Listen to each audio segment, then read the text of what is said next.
గుప్త నిధుల కోసం ఉదయగిరి ప్రాంతంలో తవ్వకాలు ఎక్కువైపోయాయి. ఈ కోటలు మొత్తము ధ్వంసం చేసిన పరిస్థితి అయితే కనిపిస్తుంది. అయితే ఒకటి ఎరా మా చిన్నతనంలో నిధులు దొరికిన ఆనవాళ్ళు కూడా ఉన్నాయి. కృష్ణ మందిరంలో ఒకరికి వాళ్ళు బాగా సెటిల్ అయ్యారు. గుర్రపుశాల దగ్గర ఉంటాది అన్న నమ్మకంతో తవ్వారు. ఎప్పుడు ఎంత కష్టపడి తవ్వారో తెలియదు కానీ ఏదేమైనా నిధుల పిచ్చి అనేది ప్రమాదకరం. పూర్తిగా చారిత్రక సంపదను నాశనం చేస్తున్నారు. జిఎస్ఎల్ మెడికల్ ఇన్స్టిట్యూషన్స్ మరియు కిమ్యూ ఇంటర్నేషనల్ యూనివర్సిటీ భాగస్వామ్యంతో ఇండియన్ అలైన్డ్ ఎంబీబీఎస్ కోర్స్ అడ్మిషన్లు అందిస్తోంది నియో. Welcome to RTV. నేను మీ గయాజ్ని. గుప్త నిధుల కోసం ఉదయగిరి ప్రాంతంలో తవ్వకాలు ఎక్కువైపోయాయి. ప్రస్తుతం మనము ఉదయగిరి కొండ పైన ఉన్నాము. ఈ అడవి ప్రాంతంలో ఉన్నాము. అయితే ఈ ఉదయగిరి కొండపై చాలా అంటే పురాతన కాలం కోటలు ఉండయి. అంటే మొత్తం ధ్వంసం చేసి ఉన్నారు కొంతమంది గుప్త నిధుల కోసం. అయితే ఎక్కడెక్కడ తవ్వారు ఏంటి అనేది తెలుసుకునేందుకు ఒకసారి అటువైపు స్పాట్కి వెళ్దాం. ప్రస్తుతం మనము ఉదయగిరి కొండపైన ఉన్నాము. అంటే మెట్లు చూస్తున్నాం. ఈ విధంగా సుమారు అంటే అద్దాల మేడ దగ్గరికి వెళ్ళాలంటే సుమారు ఒక 2, 3 గంటలు పడే అవకాశాలున్నాయి. అయితే ఇవి ఎక్కడమే చాలా కష్టతరము. అయితే చిన్నంగా అయితే ప్రయత్నం చేస్తాము పైకి వెళ్ళడానికి. అయితే అద్దాల మేడ, అదేవిధంగా పెద్ద మసీదు, గుర్రాల కట్టే ఏరియా ప్రాంతాల్లో అయితే ఇప్పటికే గుప్త నిధులు కోసము తవ్వకాలు పూర్తిగా తవ్వి ఆ ప్రాంతంలో పురాతకాలం నాటి ఈ కోటలు మొత్తము ధ్వంసం చేసిన పరిస్థితి అయితే కనిపిస్తుంది. అయితే ఇక్కడ ఎక్కడెక్కడ ఈ తవ్వకాలు జరిగాయి తదితర విషయాలు తెలుసుకునేందుకు ఉదయగిరి వాసులు కొంతమంది ఉన్నారు. వాళ్ళతో కూడా ఒకసారి మాట్లాడతాం. ప్రస్తుతం మనం గుర్రపు శాల వద్దున్నాము. అయితే ఈ ప్రాంతంలోనే గుప్త నిధుల కోసం తవ్వకాలు జరపడం జరిగింది.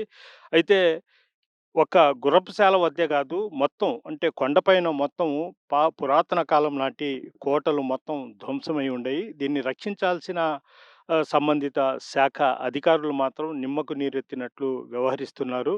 అయితే ప్రస్తుతము అసలు గత కొంతకాలం నుంచి ఈ గుప్త నిధుల దాహానికి మొత్తం ధ్వంసమవుతున్న ఈ పురాతన కట్టడాలు మొత్తం దీని మీద మాట్లాడేందుకు స్థానికులు, అదేవిధంగా సామాజికవేత్త గౌజ్ గారు మనతో ఉన్నారు. ఇంత చెప్పండి గౌజ్ గారు, అసలు ఏంటి ఈ పురాతన కాలం మొత్తం రోజు రోజుకి అవి కొలాప్స్ అయిపోతున్నాయి?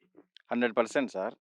ఉదయగిరి ఈ నియోజకవర్గంలో ఉదయగిరి కోటకు అంటే ఉదయగిరి దుర్గానికి 1000 ఏళ్ల చరిత్ర ఉంది.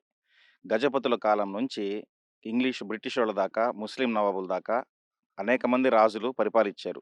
ఒకప్పుడు రాజధాని అంటే కృష్ణదేవరాయలు పరిపాలించారు. అనేక మంది రాజులు పరిపాలించారు. కొండ మీద అప్పట్లో గ్రామము, రాజధాని, పరిపాలన మొత్తం కొండ మీదే ఉండేదని చెప్పేసి పెద్దలంటారు. చరిత్రలో కూడా అలాగే ఉంది. అయితే అన్ని సంవత్సరాలు అంత పెద్ద రాజధాని, పరిపాలనా విధానం కొండ మీద ఉంది కాబట్టి ఖచ్చితంగా అక్కడ రాజులు దాచిపెట్టిన నిధులుంటాయి. అది జనాల నానుడి. కృష్ణదేవరాయలు కూడా ఈ కోటను యుద్ధం చేసి జయించలేకపోయారు. సుమారు 6 నెలలు, 7 నెలలు యుద్ధం జరిగిన తర్వాత సంధి మార్గం ద్వారా మాత్రమే ఉదయగిరి కోటను వశపరుచుకున్నారు కానీ, డైరెక్ట్‌గా యుద్ధం చేసి గెలిచిన దాఖలాలు లేవు. గెలిచిన అనతి కాలంలోనే ఉదయగిరి అభివృద్ధికైనా చాలా పాటుపడ్డారు. ఉదయగిరి రాజ్యంలో అంటే ఉదయగిరి సామ్రాజ్యంలో 365 కోనేరులు, 360 దేవాలయాలు ఆ రోజుల్లో నిర్మించి, ప్రతిరోజు ఒక తిరునాళ్ళలాగా వేడుకలు జరిగేవని చెప్పేసి పెద్దలు చెప్తారు. అయితే మారుతున్న కాలక్రమంలో ఆధునిక ప్రపంచంలో ఈ గుప్త నిధుల తవ్వకాల కలకలాలు ప్రారంభమవుతున్నాయి. అది ఎక్కువగా ఎప్పుడు స్టార్ట్ అయింది, ఎప్పుడు అందుకునిందంటే పద్మనాభ స్వామి ఆలయంలో ఎప్పుడైతే నిధి బయటపడిందో, అప్పుడు ఉదయగిరి దుర్గం మీద 2, 3 రాష్ట్రాలతో పాటు పక్క రాష్ట్రాలు కూడా ఫోకస్ పెట్టాయి. అయితే ఉదయగిరి దుర్గం పరిస్థితి ఏందంటే మారుమూల ఉండటం, రెండవది జనసంచారం తక్కువగా ఉండటం, 2 స్థానికులు కూడా గుప్తనిధుల పిచ్చితో అటు బయట నుంచి వచ్చేవాళ్ళకు అరాకొర సహకారం అందించడం వల్ల ఆ తవ్వకాల పిచ్చి స్టార్ట్ అయింది. ఒకటి ఎరా మా చిన్నతనంలో నిధులు దొరికిన ఆనవాళ్ళు కూడా ఉన్నాయి. కృష్ణ మందిరంలో ఒకరికి వాళ్ళు బాగా సెటిల్ అయ్యారు. తర్వాత ఇంకిద్దరికి ఎట్లా వర్షానికి దానికి దీనికి కొంత బంగారు నాణేలు దొరికిన దాఖలాలు ఉన్నాయి. ఇక్కడ దగ్గరలో ఉన్న జడదేవి దగ్గర కూడా జడదేవి శాసనం అని ఒక పెద్ద శాసనం ఉంది. ఆ శాసనం ఆధారంగా చేసుకొని ఒక పాడుబడ్డ టెంపుల్ దగ్గర తవ్వితే మేబీ 94 అనుకుంటా. ఆ క్రమంలో 102, 103 బంగారు నాణాలు దొరికాయి. ఒక్కొక్క నాణెం వచ్చేసి ఒక 50 గ్రాముల దాకా ఉండేది అప్పట్లో. అప్పుడు మేము పేపర్‌లో చూసాం గూడా. వాళ్ళు వాటాలు పంచుకోవడంలో తేడా వచ్చి పోలీసులు దొరికారు. అప్పటినుంచి ఇక్కడ నిధులు ఖచ్చితంగా ఉన్నాయి అని చెప్పి స్టార్ట్ చేశారు. ఎక్కడ ఏ శాసనం దొరికినా కూడా దాన్ని ఉంచట్లా. అంటే శాసనం చరిత్రను తెలుసుకునే ఆధారం. అప్పుడు రాతుల మీద లిఖించిన శాసనాలు కదా! ఆ శాసనాలు మొత్తం ఈ గుప్త నిధుల తాకిడికి, తవ్వకందారుల దెబ్బకి మొత్తం కొలాప్స్ అయిపోయాయి. విగ్రహాలు కొలాప్స్ అయిపోయాయి. పైన ఊరు ఎక్కడ రోలు కనపడితే అక్కడ రోలు తీసేయడం, తవ్వడం. ఎక్కడ బొమ్మ కనిపిస్తే బొమ్మ తీసేయడం, తవ్వడం. భావితరాలకు చూపించుకోవడానికి చారిత్రక సంపద, ప్రాచీన కట్టడాలు ఇవి అంటాం మనం. కానీ ఏ ఒక్క నిర్మాణం కూడా లేకుండా చేశారు. మీరు బాగా గమనించినట్లయితే ఈ సామ్రాజ్యంలో 360 దేవాలయాలు అన్నాం. చుట్టుపక్కల మొత్తం గాలిచ్చినా 10 దేవాలయాల కంటే ఎక్కువ కనపడవు. ఉదయగిరిలో 3 కనిపిస్తాయి ఇప్పుడు. అంటే అనేక రకమైన కోనేరులు, ప్రాచీన కట్టడాలు కూడా కాలగర్భంలో కలిసిపోయాయి. అసలు వాస్తవం చెప్పాలంటే మసీదుల్లో నిధులుండవు. అది జగమెరిగిన సత్యం. ముస్లిమ్స్ నమాజ్ చేసేటప్పుడు బంగారాన్ని కూడా తీసి పక్కన పెట్టి నమాజ్ చేస్తారు. అలాంటి మసీదుల్లో కూడా తవ్వకాలు జరిగిపోయి ఉన్నాయి. మసీదులో ముందున్న సమాధుల్లో తవ్వకాలు జరిగిపోయి ఉన్నాయి. అక్కడ ఇక్కడ అని లేదు సార్. ఎక్కడంటే అక్కడ తవ్వేస్తున్నారు. కానీ ఒక రోజులో ధనవంతులవ్వాలన్న కోరిక ఒకటుంది. ఇందులో బ్యాడ్ లక్ ఏంటంటే చదువుకున్న వాళ్ళు అన్‌ఎంప్లాయీస్ కూడా ఆ పనులు దిగిపోయారు ఇక్కడ మా ఏరియాలో పూర్తిగా. ఎక్కడ ఏ నిధులు తవ్వాలన్నా వాళ్ళే. కొంతకాలం క్రితం జనరేటర్ స్పేర్ పార్ట్స్ ఇప్పదీసుకొని పైకొచ్చి అక్కడ బిగించుకొని తవ్విన దాఖలాలున్నాయి. మళ్ళీ స్థానికులు ఎవరికో 100కి ఫోన్ చేస్తే సీఆర్‌పీ వాళ్ళు పెద్ద పోలీసులు నెల్లూరు నుంచి వచ్చి వెతికి వాళ్ళని తరిమేశారు. దొరకల వాళ్ళు. రీసెంట్‌గా పుల్లల చెరువుకు సంబంధించిన వ్యక్తి ఇక్కడ కొండరాయి జారిపడి చనిపోతే, ఆ తవ్వకందారుల ముఠా అతన్ని ప్యాక్ చేసి వాళ్ళ ఇంటి ముందు దించి, కొంత అమౌంట్ ఆ డెడ్ బాడీ దగ్గర పెట్టి వచ్చేయడం జరిగింది. పోలీసులు వెంటనే ఇన్వెస్టిగేట్ చేసి, వెంటనే అందరిని అరెస్ట్ చేశారు గూడా. కానీ ఇక్కడ లోకల్ పీపుల్ ఏమంటారంటే, సంఘటన జరిగినప్పుడు స్పందించడం కాదు. ఉదయగిరి దుర్గానికి డెత్ లేదన్నా గూడా ఇప్పుడు గమనించాం. పర్యాటకులొస్తున్నారు. స్థానికులు గావచ్చు, బయటోళ్ళు గావచ్చు. ఎవరొస్తున్నారు, ఎవరు పోతున్నారు. ఆ దుర్గంపల్లికొచ్చే ఎంట్రన్స్‌లో ఒక చిన్న చెక్ పోస్ట్ ఏర్పాటు చేసినా గూడా వివరాలు దొరుకుతాయి. ఈ కొండకు మొత్తం 3 దారులున్నాయండి. ఒకటి ఇప్పుడు మనం వచ్చిన రాచమార్గం ఒకటి. 2 గరుడాచలం దారని ఒకటి అటునుంచొస్తాది. మూడోది 1000 మెట్ల దారని బిజ్జంపల్లి వైపు నుంచొస్తాది. అక్కడ చెన్నకేశవ స్వామి టెంపుల్ గూడా ఉంది. ఆ కొండ కింద పల్లెల్లో ఇప్పటికి గూడా ఏదైనా ఫంక్షన్ జరిగితే, వాళ్ళ పుట్టెంటుకలు తీసుకోవడం కానివ్వండి, పొంగళ్ళు పెట్టుకోవడం కానివ్వండి, ఆ చెన్నకేశవ స్వామి ఆలయం దగ్గరే జరుగుతారు. అది వాస్తవం. కొండ మీద ఎక్కడ చూసినా నీళ్లుంటాయి. నీటికి ఇబ్బంది లేదు. ఆహారం తీసుకెళ్ళి కూర్చుంటే నెలైనా ఉండి తవ్వుకోవచ్చు. ఒకటి రాజు గారు ఇప్పుడు ప్రధానంగా అంటే ఈ ఈ కొండ పైన ఉండే ఈ కట్టడాలు గానీ, అదేవిధంగా ఎక్కడ గుప్త నిధులు ఉంటాయనేది కేవలం ఉదయగిరి వాసులకే తెలుసు. వీళ్ళ సపోర్ట్ తీసుకొని ఇతర రాష్ట్రాల నుంచి వచ్చి ఇక్కడ తవ్వకాలు చేస్తున్నారంటారు. ఇది కరెక్ట్ అంటారా? 100% కరెక్ట్ సార్. హ్మ్. ఎందుకంటే స్థానికంగా ఎవరు సపోర్ట్ ఇవ్వంది నూతన ప్రదేశం నుంచి నూతన వ్యక్తులొచ్చి చేయలేరు. ఎందుకంటే వాళ్ళకేం తెలీదు. రావడానికి దారే తెలీదు కదా! లోకల్ పీపుల్ ఖచ్చితంగా ఉండి ఉంటారు. ఇన్వెస్టిగేషన్ ఖచ్చితంగా జరగాల్సిందే పోలీసులు. పైగా ఇదిప్పుడు రిజర్వ్ ఫారెస్ట్. ఫారెస్ట్ వాళ్ళ ఆధీనంలో ఉంది. తర్వాత ఆర్కియలాజికల్ డిపార్ట్‌మెంట్ పురావస్తు శాఖ వాళ్ళ ఆధీనంలో కూడా ఉంది. పోలీసుల పాత్ర తక్కువే. వాస్తవంగా అయితే ఫారెస్టోళ్ళు ఫారెస్ట్‌లో వాచింగుండాలి. ఏ ఒక్క ఫారెస్ట్ ఆఫీసరు ఎప్పుడొచ్చినా కనిపించరు. మరి వాళ్ళు ఆ పోస్టులు ఉన్నాయో లేకపోతే సెలవులో ఉన్నారో తెలీదు గానీ ఎప్పుడొచ్చినా ఫారెస్టోళ్ళు కనపడరు. వాళ్ళే ఫస్ట్ బాధ్యత తీసుకోవాలి. 2 ఆర్కియలాజికల్ డిపార్ట్‌మెంటు. వాళ్ళు కనీసం ఎంట్రన్స్‌లోనైనా ఉండాలి. ఎవరొస్తున్నారు, పోతున్నారు అది లేదు. ఇంకా లాస్ట్ పాత్ర పోలీసులది గదా! వాళ్ళు అంతంత మాత్రమే వాళ్ళకుండే పనులు వాళ్ళకుంటాయి. మనం దానికేం కాదనడానికిలా. ఏదైనా ఇన్సిడెంట్ జరిగితే వెంటనే పట్టేస్తున్నారు గానీ, జరక్క ముందు పసిగట్టలేకపోతున్నారు. పైన రాణి మహల్ ఉంది. పెద్ద మసీదు, చిన్న మసీదున్నాయి. ధాన్యాగారం ఉంది. గుర్రపుశాల ఉంది. అనేక రకాలైన కట్టడాలు పైనున్నాయి. అన్నీ వాటి స్వభావం కోల్పోయినప్పటికీ రీసెంట్‌గా గుర్రపుశాల దగ్గర ఉంటాది అన్న నమ్మకంతో తవ్వారు. ఎప్పుడు ఎంత కష్టపడి తవ్వారో తెలీదు గానీ, ఈ వనభోజనాల పండుగ జరిగిన తర్వాత భక్తులు, పర్యాటకులు దాన్ని ఐడెంటిఫై చేశారు. ఇప్పుడు ఈ కొండ కింద అంటే ఉదయగిరి ప్రాంతంలోనే సుమారు 360 కోనేరులు, అదేవిధంగా 360 టెంపుల్స్ ఉన్నాయని చరిత్ర చెప్తా ఉంది. ఉన్నాయా మొత్తం ఇప్పటికి? అవి కూడా తవ్వేసి ఉన్నారా? ఇప్పటికి లేవు సార్ అవి. చరిత్రలో అయితే ఉన్నాయి గానీ, ఇప్పుడు అసంపూర్తి కళ్యాణ మండపం ఒకటి, రంగనాయకుల స్వామి దేవాలయం ఒకటి, కృష్ణ మందిరం ఒకటి. ఈ 3 మనకు కనపడతాయి. కొండ మీద చూస్తే అక్కడ అయ్యప్ప స్వామి టెంపుల్ అది కనిపిస్తది. ఇంక మనం ఈ అడవుల్లో ఎక్కడ తిరిగినా గూడా శిథిలాలయితే కనపడతాయి నమ్మకంగా. ఆ శిథిలాలు లెక్కపెడితే ఆ టెంపుల్స్ ఉన్నాయని మనకు తెలిసిపోతా ఉంది. తర్వాత సీతారామపురం ప్రాచీన టెంపుల్స్ ఉన్నాయి. ఇటు నుంచి చూస్తే పామూరు, సీఎస్ ఇక్కడంతా ప్రాచీన టెంపుల్స్ ఉన్నాయి. సామ్రాజ్యం గదా ఇది ఒకప్పుడు. కానీ ఉదయగిరి ఇప్పుడు చెప్పుకోవడానికి ఆ 3 తప్ప ఇంకేం లేవు. అవి కూడా తవ్వకాల బారిన పడి ఈ మధ్య ఆర్కియలాజికలోళ్ళు కొంతమంది యువత చదువుకొని రివర్స్ అయ్యి కొత్త వాళ్ళొచ్చి తవ్వకాలు జరపపోతే అలా కాపాడబడి ఉన్నాయంతే. అంతకు మించి ఇంకేం లేదు. ఏదేమైనా నిధుల పిచ్చనేది ప్రమాదకరం. పూర్తిగా చారిత్రక సంపదను నాశనం జేస్తున్నారు. ఇప్పటికి ఏ ఒక్క శాసనం కూడా లేదు.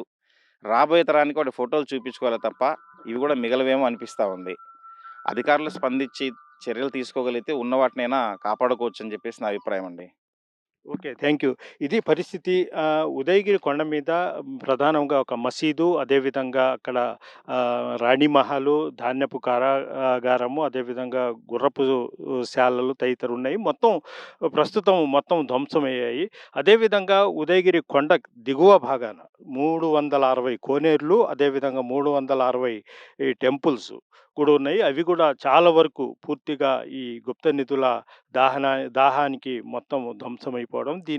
ఈ చారిత్రాత్మక కట్టడాలను రక్షించుకోవాల్సిన ప్రభుత్వం దీని మీద నిర్లక్ష్యం వహించడం వల్లే ఈ విధంగా జరుగుతుందని గూడా స్థానికులైతే చెప్తున్నారు. ప్రస్తుతం మనం చూస్తున్నాం ఈ అడవి ప్రాంతాల్లో అసలు ఎవరు తిరగని ప్రాంతాల్లో చూడండి బాటిల్సు, మద్యం సేవించి ఈ బాటిల్సు మొత్తం ఇక్కడ పడి ఉన్న పరిస్థితి గూడా మనం చూస్తున్నాము.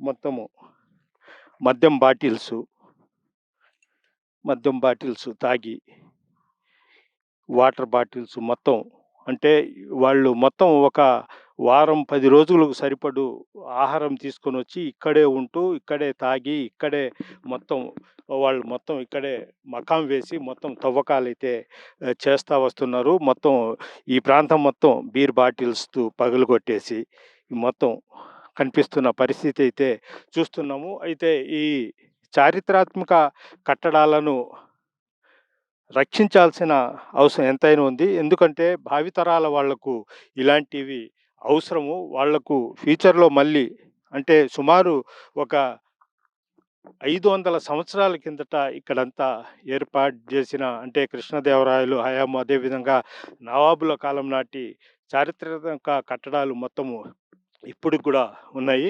అయితే వీటి మొత్తము ఈ గుప్త నిధుల కోసం తవ్వకాల పేర్లతో మొత్తం ధ్వంసం చేస్తున్న పరిస్థితి అయితే ఉంది. కొండపైకి సుమారు 500 మెట్లు వరకు పైకి రావడం జరిగింది. అయితే ఇక్కడ పరిస్థితిని కూడా తెలుసుకునేందుకు స్థానికులు కూడా ఉన్నారు. వాళ్ళతో కూడా ఒకసారి మాట్లాడదాం. నమస్తే అన్న. నమస్తే. ఎక్కడ ఉదయగిరేనా మీరు? మాది ఉదయగిరి. సీనియర్ జర్నలిస్ట్‌వా? అవును. సీనియర్ జర్నలిస్ట్‌నే. నేను ఓకే. దాదాపు 40 సంవత్సరాలుగా జర్నలిస్ట్‌గా పనిచేస్తున్నాను. మాది ఉదయగిరి. ఈ ఉదయగిరి యొక్క కోట చాలామంది రాజులు పరిపాలించారు. చాలా చరిత్ర కలిగినటువంటి కోట. అయితే దీన్ని ఇక్కడ గుప్త నిధులు ఉన్నాయనే ఉద్దేశంతో ఎక్కువగా తవ్వుకోపోవడం జరుగుతుంది. దేవాలయాలైతేనేమి, మసీదులైతేనేమి మొత్తం ధ్వంసం చేసి ఈ రాత్రుళ్ళు దొంగతనంగా తవ్వుకోపోతున్నారు. వీటికి రక్షణ లేకపోవడం వల్లనే పెద్ద ఇదిగా ఉంది. అయితే ఈ దొంగలతో పాటు కొంతమంది రాజకీయ నాయకులు కూడా ఆ దొంగలకి తోడ్పాటు అనేది ఉంది. ఎందుకంటే ఈ మధ్య కాలంలో ఏం జరిగిందంటే ఉదయగిరి పట్టణంలో ఆనుకోని ఉన్నటువంటి ఆనకట్ట దగ్గర కృష్ణ మందిరములో కొంతమంది ఈ గుప్త నిధులు తవ్వుకొని మండపాన్ని కూల్చివేయడం జరిగింది. వాళ్ళ వెనక పెద్ద రాజకీయ నాయకులు, మంత్రులు అండదండలు ఉండబట్టి ఆ కేసు కూడా నీరు గారిపోయిన విషయం అందరికీ తెలిసిందే. ఎందుకంటే వజ్రాలు దొరుకుతునే దాని వలన ఈ పని చేస్తున్నారు. అదే విధముగా కొంతమంది మంత్రుల స్థాయిలో కూడా ఇక్కడ ఉండి కూడా ఇదే పనులు చేస్తున్నారన్న విషయాలు అందరికి కూడా తెలుసు. ఎందుకంటే వల్లభ ఉదయగిరిలో వల్లభరాయుడు టెంపుల్ ఉంది. ఆ టెంపుల్‌లో పద్మనాభ దేవాలయంలో ఎంత నిధి ఉందో అంత నిధి ఉందనే ఉద్దేశంతో ఈ యొక్క ఒకటి ఇప్పుడు మామూలుగా ఇట్లా మెట్లమ్మడి పోతే పైన ఏమేమి ఉండయి పైన? ఈ మెట్ల మీదకి పోతే కోన కాలువ ఉంది. ఆ తర్వాత అక్కడి నుంచి ఇంకా పోతే ఈ కోన నీరు వచ్చేదంటే టప్కా అనేది ఉంది. ఈ టప్కా వలన నీరొస్తుంది. ఈ నీరు ఎక్కడి నుంచి వచ్చేది కూడా ఇప్పటికీ ఎవరికీ తెలీదు. ఈ నీరు ద్వారానే ఉదయగిరి పట్టణంలో తాగునీరుకి ఎక్కువగా ఉంది. ఈ నీళ్లను నవాబులు పరిపాలనప్పుడు మనకు కాలువ కట్టి ఉదయగిరి వరకు టౌన్‌లో నీళ్ళొస్తుంది. ఇప్పటికి కూడా ఈ కోన నీళ్ళు సంజీవితో సమానముగా మేము భావిస్తున్నాము. ఎందుకంటే ఈ నీళ్ళు తాగితే సర్వ నిరోధక ఇదిగా ఉంటుంది. జబ్బులు రావనే ఒక నమ్మకం. దానివలన ఈ నీళ్ళని మేము పట్టుకొని తాగుతా ఉంటాము. అదే విధంగా టప్కా నుంచి పైకి పోతే చిన్న మసీదు, ఏనుగులు గుర్రాల యొక్క సావిడులు, తర్వాత 1000 స్తంభాల బావి, పెద్ద మసీదు ఇలాంటి ఎన్నో కట్టడాలు ఉన్నాయి. మహా పవిత్రమైనటువంటి కట్టడాలను కూడా ధ్వంసం చేసి గుప్త నిధుల కోసం సర్వనాశనం చేసినటు విషయం అందరికీ తెలిసిందే. ఈ ఇప్పటికైనా ప్రభుత్వము దీన్ని పర్యాటక శాఖ కూడా పరిశీలించి ఇంతవరకు కూడా చేయలేదని ఇటీవల ఎంపీ గారు కూడా అడిగారు. గతంలో కూడా ఆదాల ప్రభాకర్ రెడ్డి అడిగితే రాష్ట్ర ప్రభుత్వం దీన్ని పర్యాటక శాఖ గవర్నమెంట్ శాసనం చేసి పార్లమెంట్‌కి పంపలేదని చెప్పిన మంత్రులు రాతపూర్వకంగా ఇవ్వడం కూడా జరిగింది. మొన్నటి కూడా వేమిరెడ్డి ప్రభాకర్ రెడ్డి అడిగితే అదే విధంగా కేంద్ర ప్రభుత్వం పార్లమెంట్‌లో మినిస్టర్ గారు కూడా చెప్పడం జరిగింది. ఎందుకంటే ఈ యొక్క ఉదయగిరి దుర్గాన్ని పర్యాటక శాఖ చేయమని ఎన్నిసార్లు చెప్పినా ఏ ప్రభుత్వం వచ్చినా రాష్ట్ర ప్రభుత్వాలు నీరుగార్చడం తప్ప దీన్ని పర్యాటక చేసేదానికి ఎవరికీ ఇష్టం లేకుండా ఉన్నది. ఎందుకంటే ఇది బ్యాక్వర్డ్ ఏరియా. ఎక్కువగా బడుగు బలహీన వర్గాల మైనారిటీ ప్రజలు ఎక్కువగా జీవిస్తున్నారు. ఈ యొక్క కట్టడాలకి అద్భుతమైన కట్టడాలు ఎంతో ఇదిగా ఉంది. కానీ ఈ యొక్క పెద్దలు పూర్వకులు ఇచ్చినటువంటి ఈ కానుకల్ని గుర్తింపుగా ఉండేదానికి ప్రభుత్వం ఇప్పటికైనా చర్యలు తీసుకొని దీన్ని ఎంతో అంతేకాదు ఈ యొక్క ఉదయగిరి దుర్గాన్ని మన మాజీ ఉపరాష్ట్రపతి వెంకయ్య నాయుడు గారు గారైతేనేమి, బెజవాడ గోపాల్రెడ్డి గారైతేనేమి ఇటువంటి మహోన్నతులు పెద్దలు ఈ ఉదయగిరి నియోజకవర్గాన్ని పరిపాలించిన వ్యక్తులు. వీళ్ళైనా సరే చొరవతో అయినైనా ఈళ్ళ కాలంలో అయినా పర్యాటక శాఖ చేస్తారనుకుంటే చేసిన దాఖలాలు లేవు. కాబట్టి ఇప్పటికైనా కేంద్ర రాష్ట్ర ప్రభుత్వాలు స్పందించి ఉదయగిరిని ఉదయగిరిని పర్యాటక శాఖగా గుర్తించి ఈ యొక్క ఈ అమూల్యమైనటువంటి ఈ యొక్క సంజీవ పర్వతాన్ని గుప్త నిధులు తవ్వకుండా చేసే అధికారులు నిఘా ఏర్పాటు చేయాలని చెప్పని మేము ఈ ప్రాంత ప్రజలందరం కోరుకుంటున్నాం. ఇది పరిస్థితి. ప్రస్తుతం మనము సుమారు చాలా వరకు కొండ పైకి ఎక్కాము. ఇంకా చాలా దూరం వరకు మనము మెట్ల రూపంలో వెళ్ళాల్సిన పరిస్థితి అయితే ప్రధానంగా స్థానికులు చెప్పడం ఏందంటే ఇక్కడ వందల సంవత్సరాల కాలం నాటి అంటే నవాబులు కావచ్చు, అదే కృష్ణదేవరాయలు నాటి అప్పట్లో ఈళ్ళు నిర్మించిన ఈ కట్టడాలను కొంతమంది గుప్త నిధుల పేరుతో మొత్తం ధ్వంసం చేస్తున్నారు. ఈ పురాతన ఈ చారిత్రాత్మక కట్టడాలు మొత్తము ఈ గుప్త నిధుల కోసము ఆశపడి వాళ్ళంతా ధ్వంసం చేస్తున్నారు. వీటిని అరికట్టాల్సిన అవసరం ఎంతైనా ఉంది. అదేవిధంగా ఈ ప్రాంతంలో నుంచి ఎన్నికైన ప్రజాప్రతినిధులు ఇప్పటికైనా ఉదయగిరి ప్రాంతాన్ని పర్యాటక ప్రాంతంగా చేయాలంటూ కూడా ఈ స్థానికులైతే డిమాండ్ చేస్తున్నారు. వీడియో జర్నలిస్ట్ అల్తాఫ్‌తో గయాజ్ ఆర్టీవీ ఉదయగిరి దుర్గం నుంచి.